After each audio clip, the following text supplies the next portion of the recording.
Hi guys, it's Stacy and I'm here again with another requested review. This one was requested to me by the Opera Singer 333. So thank you so much for requesting a review from me.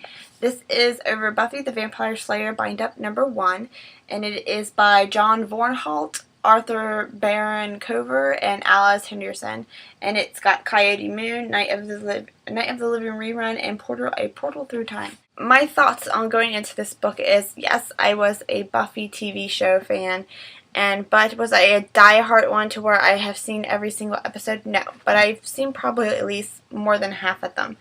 So that was my kind of background going into this book. So I'm going to break the review down into each 3 of the books, because I count this as 3 books in my challenge, give a mini review for every one of them, and then give an overall review of the whole thing. So each of the books have a little synopsis on the back, and I'm just basically going to go off of those. In Coyote Moon, and you can watch this whole thing without being spoiled, because the parts of the book, they don't really spoil each other. It's just basically like, using Buffy show example, most of the shows in Buffy were like, every episode was like, this is the demon or force that we have to fight, how do we kill it, and then we go kill it, without really getting into any of the characters' lives. So, and then once in a while there would be an episode where it did dive into the characters' feelings, what happens in their lives, blah blah blah. And that's how these are kind of set up. They're just basically the ones where they find the supernatural element and figure out everything they need to know about it. So starting off with Coyote Moon, in Coyote Moon, a typical night at a carnival becomes deadly as shapeshifters turn the amusement park into their own house of horrors. Again, so don't worry about being spoiled within each book. This much of it is Coyote Moon, so it's a very short little episode. So to start off, I did not like the first one at all. I was just, didn't like it. So I give the first one in this a bad. Nope. Shouldn't have known better. I mean, I wasn't too thrilled about it. In the show, you know that Buffy has her very annoying diction. Like, she just says the very annoying, kind of cheesy one-liners, and it kind of gets on your nerves, but you're like, no big deal, that's just Buffy, that's who she is. She just says weird little things all the time.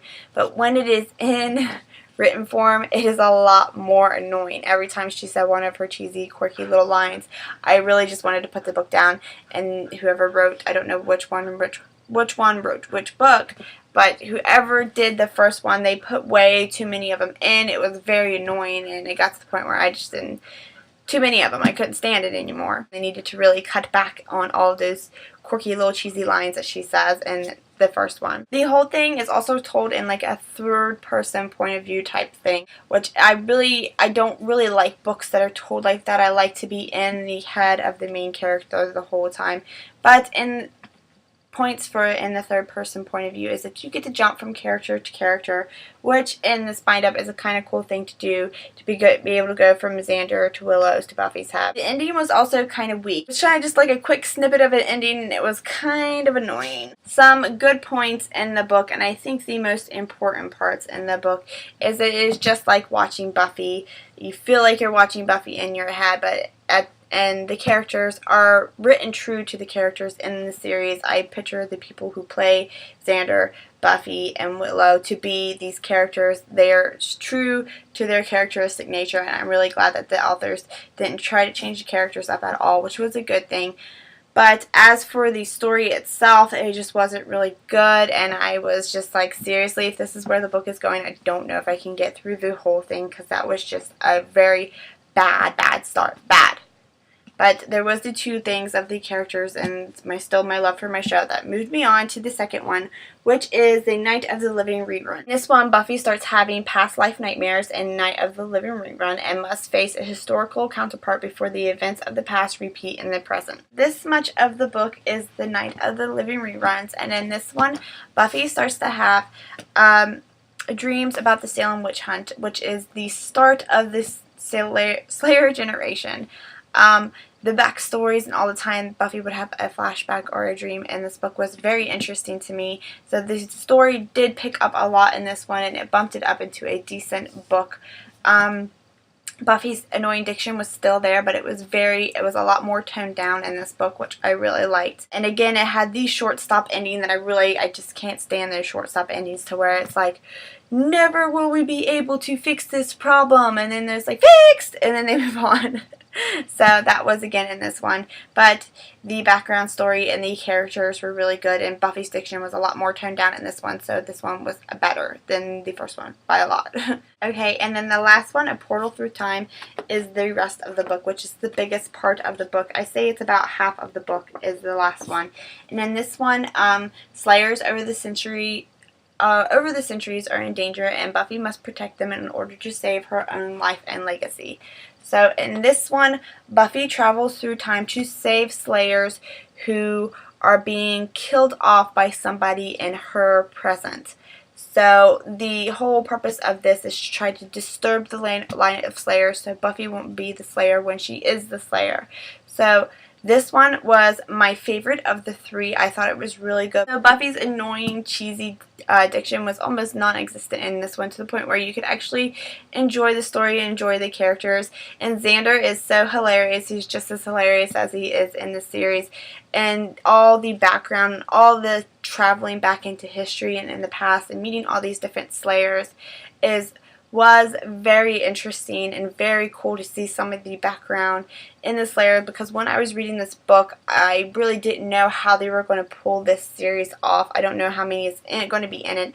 I know right now there's 3 out, but I don't know how close they're going to get to the series, or if they're going to branch off from the series also. I was really skeptical on how they were going to pull this off, but I am hooked. The third one hooked me because it was bad, decent, and the last one was actually not amazing, but the best out of the 3. It was like a very good, decent book. It had to pull out a lot to get better. So overall, it's decent. It's a decent setup. I mean, you got to think that these authors are having they have a lot of things that they have to write around and rules that they have to write around. So with that in mind, I thought it was a okay setup to this series. I don't know where the series is going to go, if it's just going to be random books or pieces, because I know there's the pocket series, and I have heard somewhere that these are the pocket ones binded up, but I think someone told me that this is 2, 3, and 10 and those, but I'm not sure. I can't look it up on Goodreads right now because Goodreads is down. Goodreads, get back up. I will look that up later when Goodreads is back up, and I will post the information in the down bar. Last one, I know the whole time I've been like, it's the short stop endings. I can't stand those, and they do get on my nerves. The last one did not do that, but I feel in the middle of the book, some of it could have been cut out, because with all the time traveling they were doing, I really got tired of it after a while, and that's why the book didn't get amazing. I'm not going to tell you the amount of Slayers that Buffy visited, but I think they should have cut one of those out. I think there was too many of the Slayers in the past that she went back to visit. It kind of got a little boring, and that's what kept it from getting an amazing review. Is just halfway through, you're just like, okay, I'm over it. Now I do want my short stop ending. But when it did get to the ending, I was very pleased with the ending. So, and the third one, I'm telling you. Can't say, but the third one's good, guys. Yeah, so overall, a decent start to the series. I don't know where this is going to go, and if you're wondering why I have a post-it note right there, there is this movie that me and my mom and my sister watched back in the day. We borrowed it from the library, and all I remember is that it had something to do with a girl named Tess, and it was really...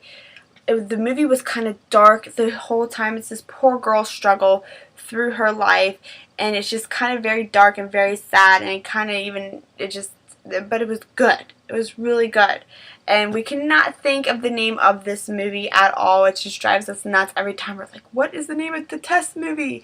But Buffy has a test on it in this, and there's actually a book, so I marked the page where she goes over the test, because I'm like, when she's answering her test questions, I'm like, that sounds just like Tess. I'm like, I bet it's it. And I was like so happy that when I found the name of the book, So I'm going to pick that one up and read it because it's really good. Again, I am going to pick up this second one because there's a lot of people who are mixed reviews on this. A lot of people didn't really like it. And I agree with like the Coyote Moon. I think Coyote Moon was really bad. And the second one, and the last two were decent. The last one was almost amazing, but got a little boring. Like I said, I hope Opera Singer 333 that you enjoyed the review. But overall, I think the most important thing in this book that stays true is that the characters are true to themselves the whole way through, even Buffy with her annoying diction. Yeah, and I think that was really amazing that they didn't try to change the characters at all in this. And if you have love for the characters in the series, then you will have love for the book, even though the stories get a little bad here and there. So yeah, this is Stacy with Chapter Chicks. I hope you enjoyed the review.